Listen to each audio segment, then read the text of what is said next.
طيب بسم الله. Okay, again, welcome to our course. Yesterday we talked about, generally speaking, how to reason about the correctness of parallel programs, and we take one example of mutual exclusion. Okay, there are many examples in the chapter, but I think one is enough for us to grasp the idea. So today, let's move forward. Today we are going to talk about memory models again. So we are going to revisit consistency and coherence and so on, but this time from the point of view of software. And more specifically, Java. So here we are going to talk about the object memory models. Okay. By object, okay, so basically, okay, usually in hardware, you're very much like,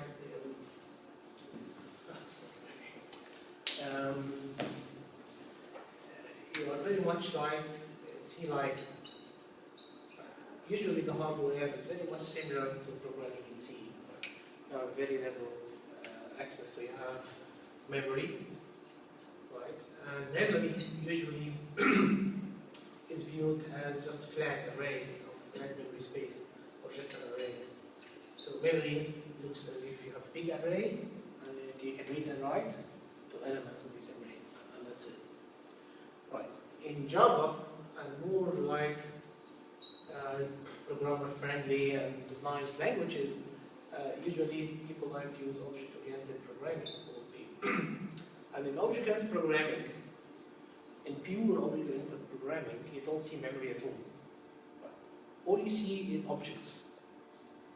Okay, so you don't say allocate an array of whatever. Of course, you can use arrays, but you are treating the array as an object, not memory. So if you want to make a buffer, you make a buffer object. Right? You can't say like I want to access this specific address inside the buffer. But in C, if you have an array, for instance, let's say you have a buffer, so you do it like that. You have character.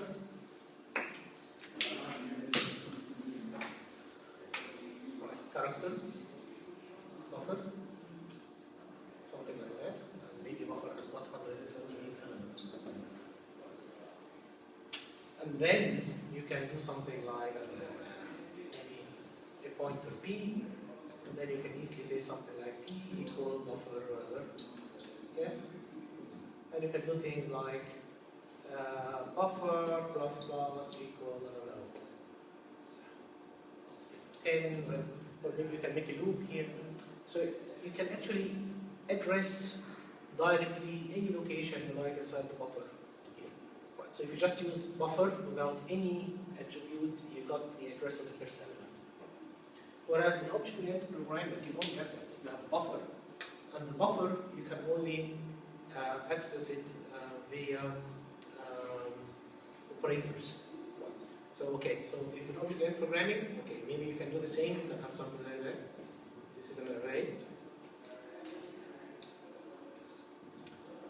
Actually, it doesn't work like that, I think. It's, how do you do it in Java?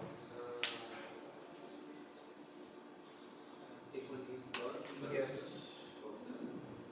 New. But here you have something maybe like that? I don't know. No, yeah, something like that, yes. And then you say new character. That's how you can change, yes? Yeah, so basically you say like this is a reference. Usually it's called a reference. It's not a pointer. You can't just do pointer arithmetic on this, you don't.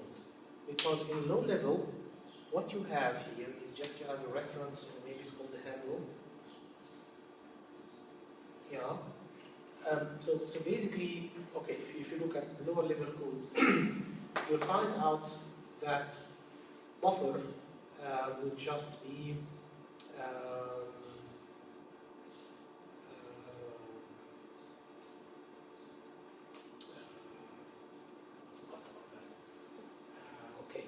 buffer probably would be an array type. Okay, so this is a local variable. Yeah, Okay, so I think,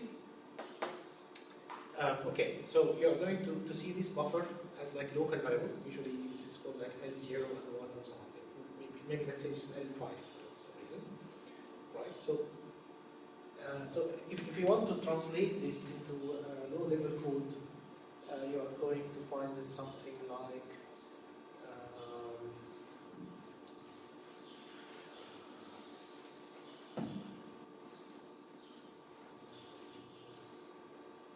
something like that. Push constant 128 on the stack. Right? And of course, it's not called I push whatever. It's just pseudocode, yeah. Right? It's not proper Java. Okay. This is the Java machine language. If it's popular, it's not machine language. It's called bytecode. Right? Just sorry, I was running. Okay. So Java, you have a high-level program which is not Java, and what you do, you translate this into something else called bytecode. Yes? And then the bytecode you run on top of what's called virtual machine. Right? So here I'm talking about the bytecode, Java bytecode. So what happens if you have something like that? You get translated into something like that. So you push the constant in there, and you have something like invoke, which is called whatever, the method maybe car. So actually here the character is somehow encoded, yeah, just the name. And then this invoke will create an object of character array and so on, and return a reference to this object, or how do you call it? Yeah, just an index ID or whatever. And then you have something like pop L5. So basically, you put the constant, this one, you call this function will create an object for you and initialize it by calling initializer, and you return some reference to this one that we stored there. This reference can be just a number, ID, handle, whatever, not necessarily a pointer. And in Java, you can't do anything like pointer or arithmetic like that. It's not there. So the concept of accessing memory like C is not possible. You can't get just the address of buffer. You can't. It's just the name, ID, as it's buffer, but you don't know where it is in there. And therefore, you can see your memory usually as a big heap structure. You can create objects. So usually, maybe in lower level implementation, usually you have something called heap, and in this heap you have objects. So what you do is you allocate these objects in the heap. But this is transparent to the programmer; it doesn't see it. All you see is objects. Okay. And usually, there were many ideas in the past. I think there was something, if you're interested, called the mushroom project, called mushroom hardware, whatever. And what they did, they actually built a hardware that works on objects. So you have object caches and so on. Anyway, so let's go back. So here, if you are programming in Java-like languages, the question is, how would memory models affect you? So this is what we're going to discuss here. Just only a few slides. Right. So we are going to quickly tell you how to write parallel program in Java, because most of the book here and exercises you'll find they are in Java. They are very nice. Java is a nice language. We are going to talk about what we talked about before, about sequential consistency, but here using objects. So we talk about what's a sequential object, what's sequential consistency again, and something else called quiescent consistency, and something very strong called linearizability. Briefly we'll talk about it, but maybe if we have time we'll go in more details, or maybe next week. Right? And actually this linearizability is something which was invented by the authors of this book. It's very strong. Right, so if you want to write a parallel program in Java, This is basically like a template, is what you do. So this is hello world. Basically, you want to create, I don't know, many parallel threads, and each one would say hello, hello, hello. So how do you do that? You have an interface called run, and your thread would be represented by a class with any name you like that implements the runnable interface. And because it implements the runnable interface, it should provide a function called run. Actually, this is the main function that runs from the thread. So your thread is represented as an object, in this case called arrow thread. You can have any functions as much methods as you like, but you need to at least implement run. So run will do something. So basically the system, as we're going to see when you create your threads, it will invoke the run, and you can put anything you like here, so run can call other methods and so on. It's like your entry point. So in this case, it will system.out.print line is basically a print statement. This is how you print, and then message. And message, as you see, is a variable here, or a field. Usually it's called a field in Java, a class field or object field. It's called message of type string. String is an object. And you have a constructor. The constructor will take whatever string and will assign it to your local field or class field or object field. And you also need to know how to create. Yeah, here we go. This is the whole program. So this is like your serial program, the start of your program. You have your main function, so you create a class. It has to be class. So it's hello, public, okay, because it has to be like that. And you need to have a static method called main. This will be the entry point of your program. It takes string, it throws exception if something goes wrong. Some count, okay, 100. So actually this is the number of threads you want to create. Final, I think it means like this, the constant. You can't change the value. Into your I, okay. And then what you do is you create an array of threads. Right. So you have something here called thread. Okay. So thread, I think this is a built-in type in Java. Right. So you create an array of threads. Thread. Okay. So it's an array. You create 100 objects or 100 thread objects. Print starting. Okay. And then you make a loop. So you iterate. You change your I from 0 to keep count -1. And what you do? You set your string hello and plus I, so this is concatenation operation. So basically you have hello space 0, hello space 1, hello space 2, hello space 3, and so on. Right, so basically you take this message and initialize a corresponding thread. So this is how you do it. So the object number I from this array. Right. So this is an array of threads. So every entry is a thread.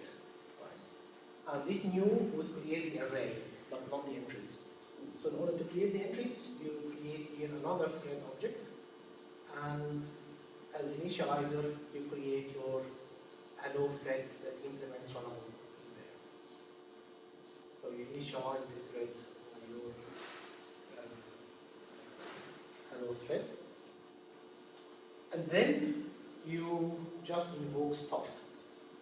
So start will in parallel fork the thread and run its run method, and then continue the loop. Of course, yes. So yeah, you have here just one thread control, and then when it reaches here, now there is a fork, so you have another thread. So maybe I don't know, we'll call this maybe main thread, I don't know. And then here you have like maybe thread 0 or something. Yeah.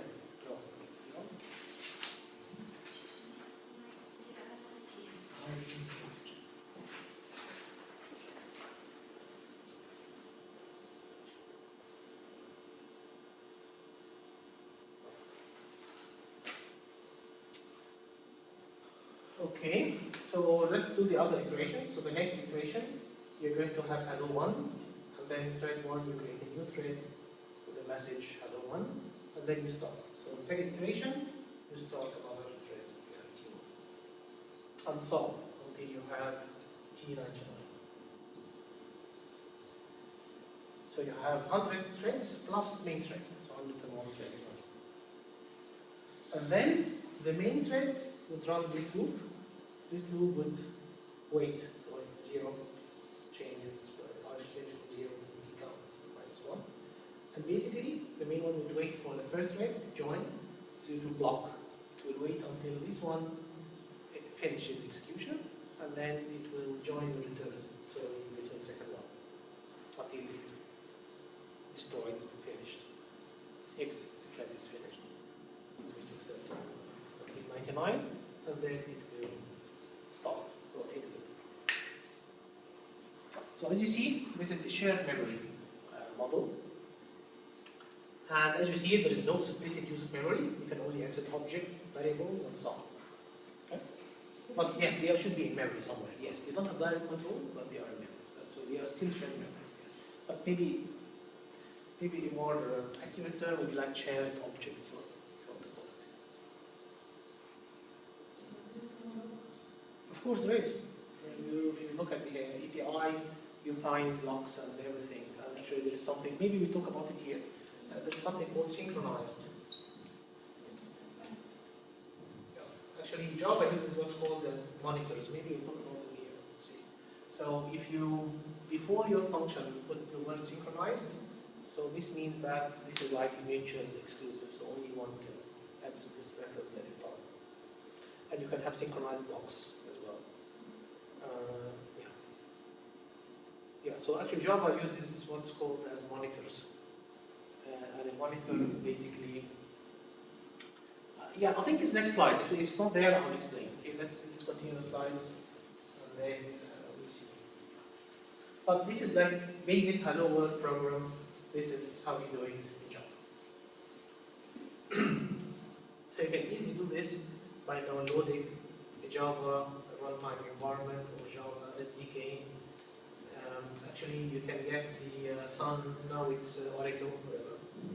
So if you search on the website for Oracle, you'll find the latest Java SDK. You can download it. Sorry?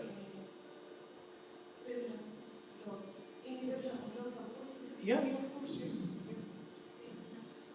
So download the latest. How's the performance of the program will be affected by the business? Should be better. Of course, there is some overheads to create the threads, but if you have what's called as a core screen, so every thread is doing lots of work, then this overhead of creating the thread should be minimal, negligible. So usually in Java, you are, as we call it, heavy threads. You have to do lots of work. You can't just say, I'm going to create a thread just to add two numbers. It's not a good idea. I have to be sure that the threads are independent. Not necessarily independent. Okay, you can synchronize. You can make synchronization points. We are going to talk about synchronization and so on. Yes, of course. You can just put here some, you can search, I can't remember how you do it, but something like get time, whatever here. And when you finish that time, you subtract them together.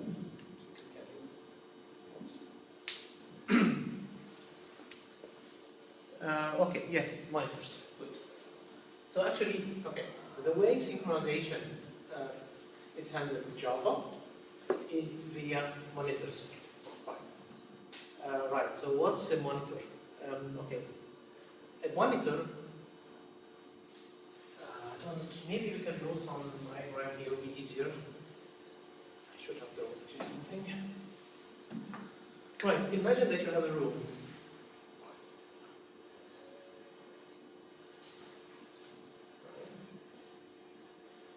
So this is your entrance, and this is your exit. Okay? And I think this room is, you can say this is a specific object.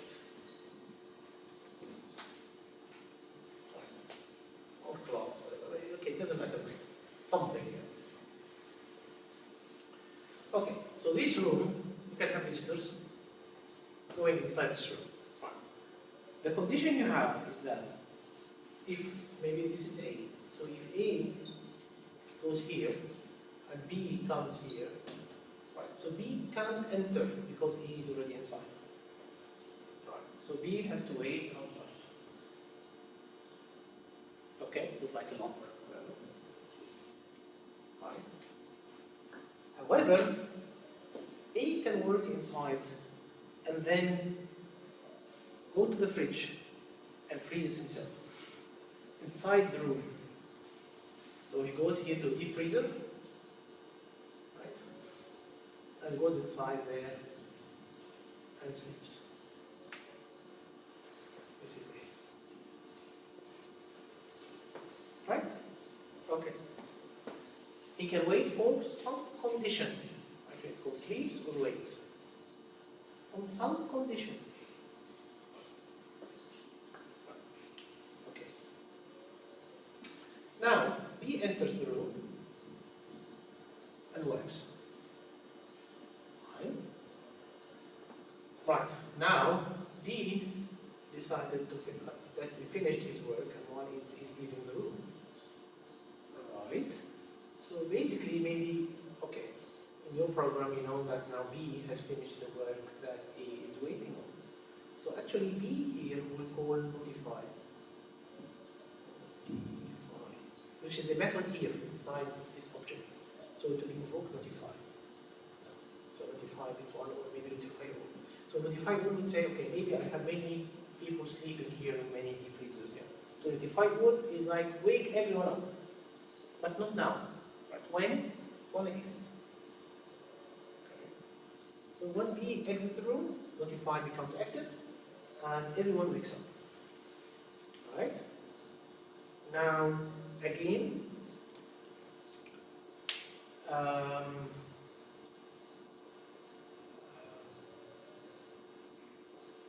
right now, okay, everyone wakes up, but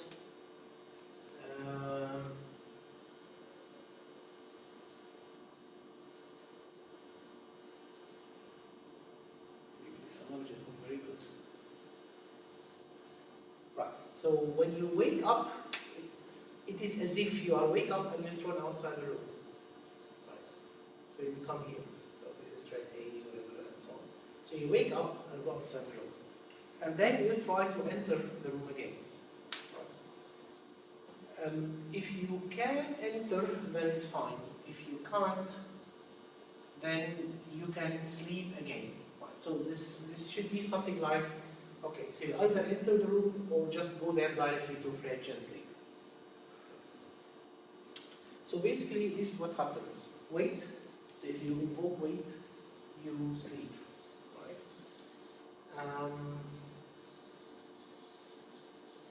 Right. I'm not sure about this notify one. I need to check the internet. Because here, what I written here is it wakes, it acquires the lock again. So when you wake up, this means that you're already inside the room. But then notify all. Let's check it after we finish. Just remind me. I'm not sure you was notify all.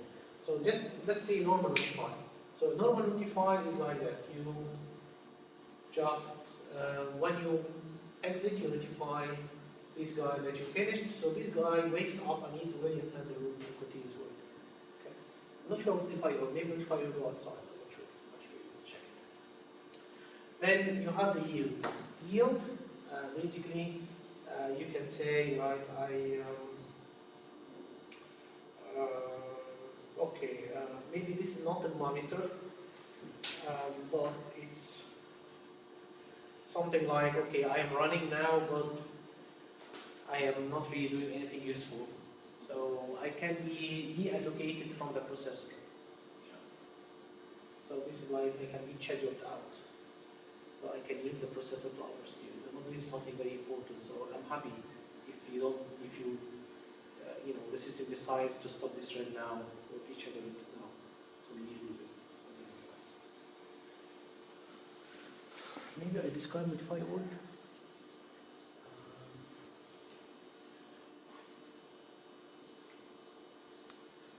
Let's see.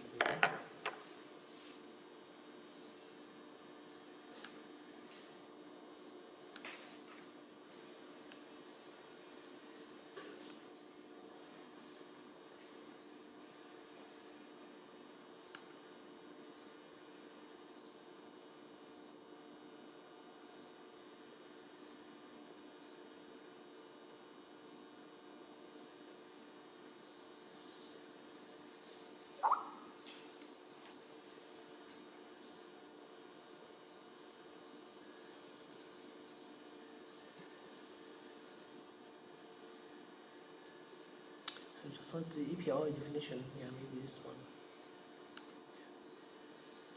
Yeah. Okay. Wake up a single thread that is waiting on the object monitor. Okay. Wakes up all threads that are waiting on this object monitor. But maybe they don't acquire the lock. Let's read in details.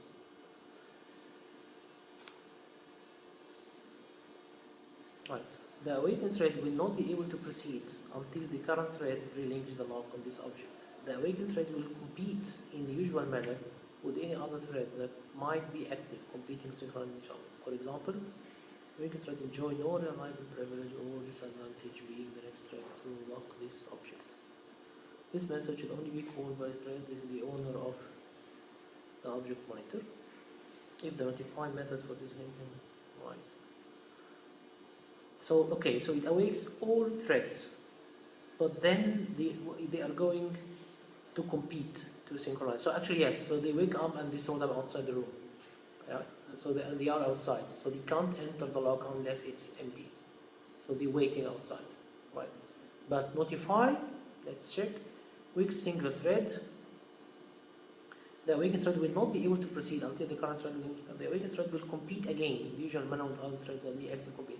Right, so it's okay. So if you notify, you wake him and you throw him outside the room, and he has to enter through the door. So if someone else managed to go inside the room, then you have to wait outside.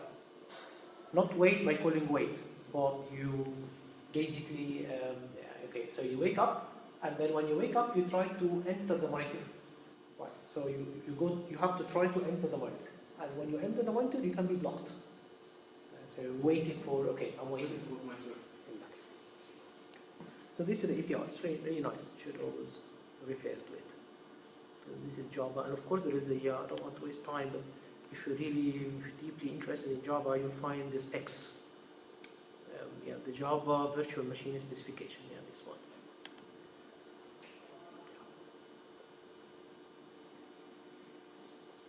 Where is the specification?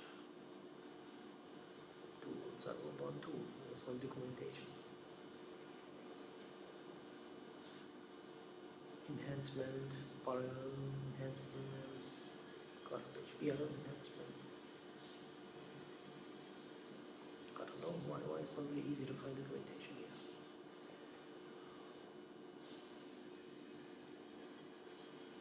Actually, I haven't seen this site until when it was used for by Sun, yes, but Oracle changed things here. Right, so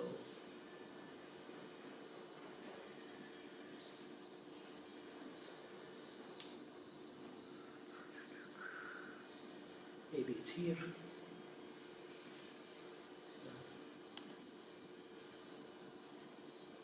Just how to invoke some enhancements, more information. No. Strange. Maybe you see Java, JVM spec. Yes, this one. Yeah, don't know. Well, it's not very easy to find, but anyway. Yeah. So this is, if you're really interested to see how it works internally, this is what you should look for. For instance, the example I tried to show you about the push and invoke is here. So you can see something like maybe push. Yeah, where is push? Oh yeah, it's not called. I think it's called I constant or I something. Load maybe.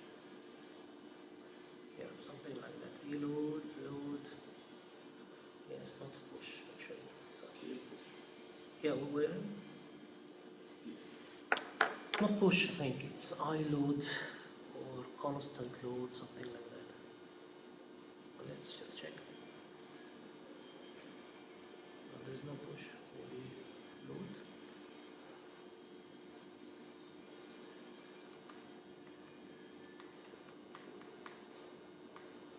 It should be somewhere here.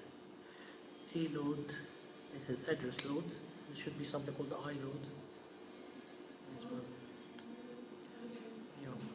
iLoad is the. Yeah, this is not a constant. I think it's called maybe iConstant. Yeah, this is the iLoad. This is standard. This is like a, okay, you're pushing a local variable. It's, but I think the other one's called iConstant. Maybe completely forgot now. How it works. Nice. Right. Maybe pop. Maybe pop is the opposite, but.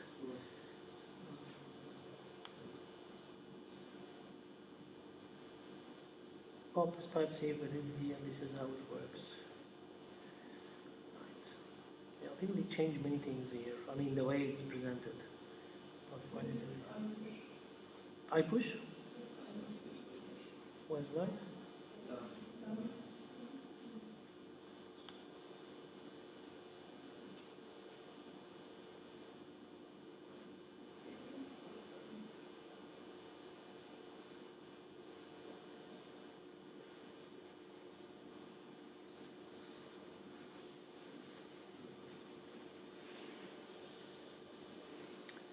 Push type integer. Okay, so maybe it's the one here. So stack maybe. Yeah, so maybe it's the one, yes. Okay, good. Right, anyway, so this is like a complete spec of Java, but you know, this is just curiosity, but you're not required to look into detail. Right, so now, okay, let's have a pause for 2 minutes and then we'll continue and I transfer the video. Okay. Right, let's continue.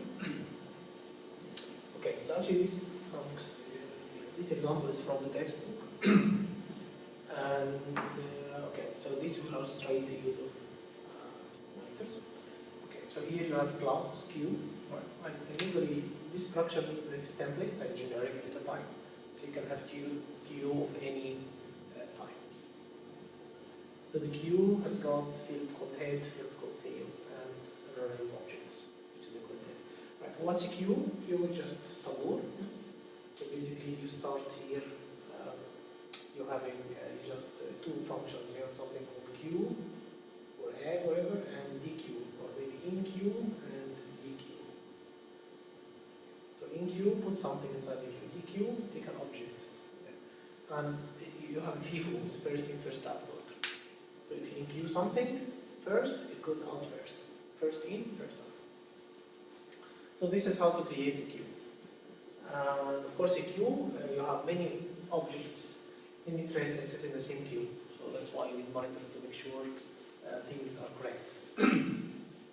So let's see how we're doing this. Here you have a constructor that's called only once to construct the queue. So you decide the capacity, how many objects you have, and you initialize the head and tail zeros. And then for enqueuing an object inside the queue, you have this thing now, synchronized. So this is the monitor. So synchronized means that this door or this method, if you invoke or you call this method, only one thread can enter at a time, and the others will be blocked. Right? So and you enqueue something, some object of type T, right? So the generic type. And here's just a standard logic if it's full or not, So okay, so if you enter and you find that inside the queue there is no more room for you to insert your new object, you just wait. So you go sleep. You freeze yourself and sleep. And yeah, okay. And when you wake up,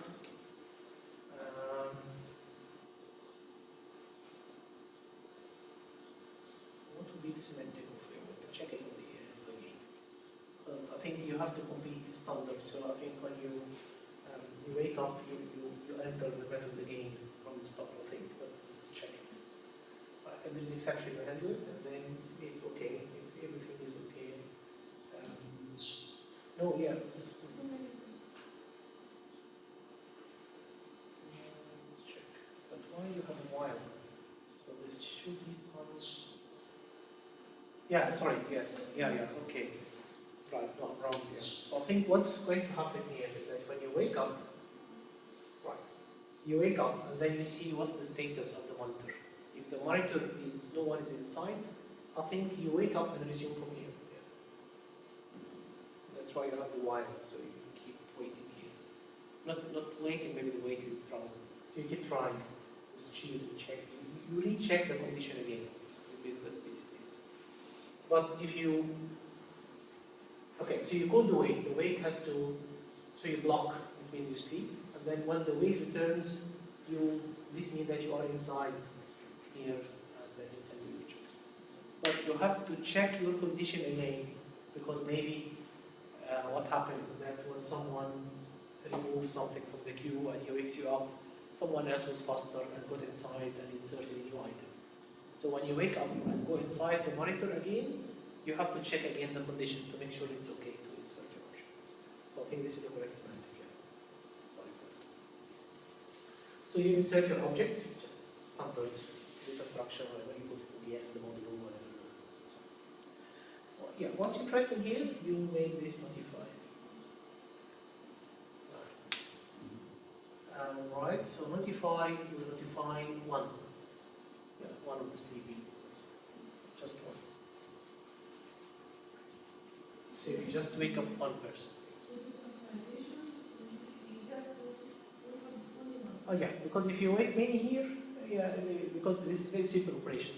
They're all waiting on the queue to be full. So there's no point of waking them all and only one will succeed and the other will sleep. So it's better to just wake one. And this is the DQ operation. So you want to remove something from the queue. So again, you can wait here, or you have to wait here if the queue is empty. So if the queue is empty, then you put there, you wait. And then when it's not empty, you remove your item and notify also if anyone is sleeping. He wakes up. And then you return. So usually this is very much elegant. It's much better than maybe when we talked about locks. Yeah, it's much nicer to program. And in Java, actually, there is no rule about memory. So actually, memory, or the underlying way you implement the Java bytecode, is that you have a relaxed memory consistency, right? So this will be visible again from your side, right? Okay, so relaxed memory consistency means that it's not sequential consistent, right? So actually, the order of operation observed by other threads will be maybe different from what you actually do. So actually, this is the wrong example of something which I'll explain quickly. So you have here something called singleton or whatever object. Sorry, the function called get instance and return singleton object. Right. Okay. So basically, there's some local variable here or field inside this object. It's called instance. So if instance equals null, right, you do something called synchronized block. So you execute these lines atomically or mutually exclusive. So no one can interrupt you here or enter the same region. And this is like the name of the object that you synchronize, like the lock object. So this means that, okay, so I enter here, no one can enter these lines, and then it's it, right? So, okay, he's checking here. If instance is null, this means that I should create a new one. This is the idea. But then, because maybe by the time I enter the synchronized object, someone else was faster than me. So then I have to check the condition again. Do I still really need to create it again? If yes, then he just creates a new object and assign it to the instance. And then we return the instance. So it seems correct, right? But actually, because memory is not sequential consistency, you can have very funny things that might happen. Right, what can happen? Right, imagine that you have two threads, T0 and T1, and they are both they're trying to get this get instance. Right, so what can happen is that maybe T0 is fast, it goes here, it goes there, and it goes here, and it goes here. And the other one is still outside. It's no problem so far. Right, so now when you do this, instance equal new single. Actually, what happens here actually is two things. Maybe I'll do very clear in my previous example. But what happens here is, number one, you allocate. Maybe this is the low-level implementation. Allocate memory for the object. And number two, you initialize the object. Right? Right. Okay. So you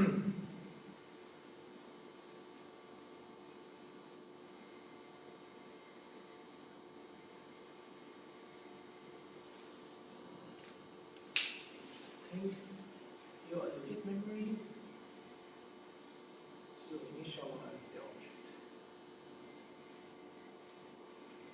Yes. And number three, you assign the address of the allocated memory and initialize the object to instance. Yes?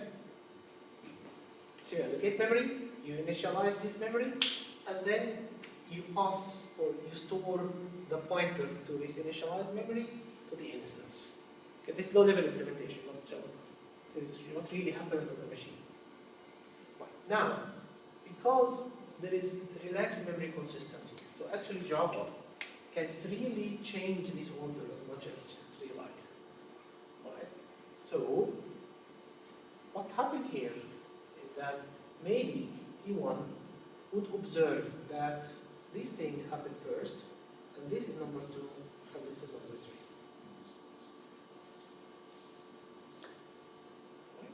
So actually, you don't yet see the effect of the initialized object, but you see this assignment first.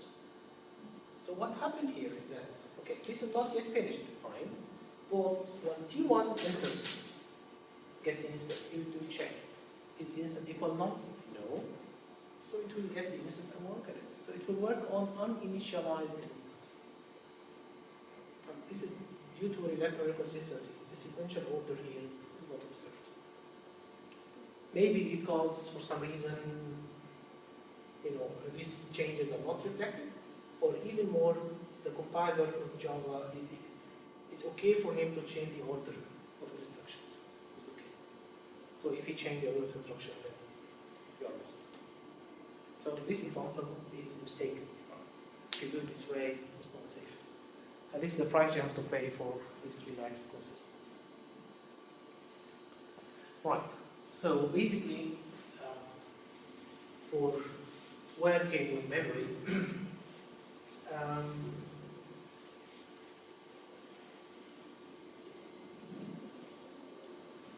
right. The synchronized blocks themselves are sequentially consistent. So if you have block number 1, and then block number 2, block number 3, it's guaranteed. Executing blocks together, they are sequentially consistent. Right, modified fields are written to memory on lock exit and memory flushed on entry. Right. So, as we've seen the example of the blocks here, maybe some fields are changed inside your code, inside your block, but there is no guarantee that they are updated back to memory. So they only updated when you exit. What's interesting, if you have volatile keyword to fields in your class or your object, they are consecutively consistent. So this means that Java do not cache them into local variables. So every time it updates memory directly. Final fields also are sequentially consistent, but it says here care needed for passing constructs. For passing constructs this pointer before returning. Don't write it correctly here. Final fields are working. care needed for passing constructs. Do this maybe. Pointer before returning. Yeah, sure. Maybe let you check it next time. Sure. Okay. So there's something wrong here with the English actually. Final fields are so but care needed for passing constructs.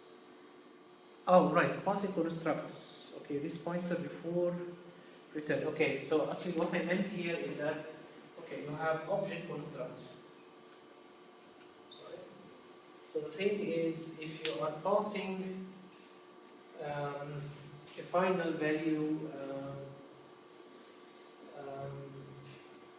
field to a construct, okay, so final value takes a constant, okay, you assign it only one value and you can't assign it anymore.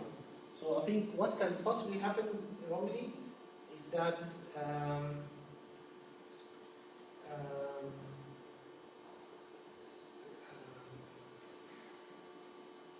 you are still initializing the final field and someone else reading it and you're still initializing.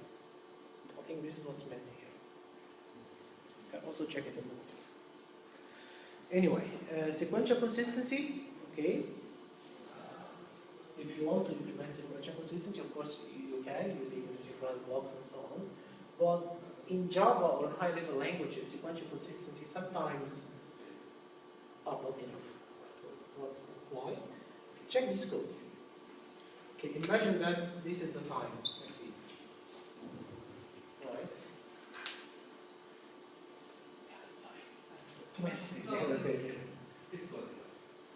Right, so imagine that this is the time axis and you have a queue like what we've shown you. Right? So you have this operation, you made in queue x, so you put the x object inside the queue. And then another thread here makes in queue y. And then the first thread will dequeue something. And what it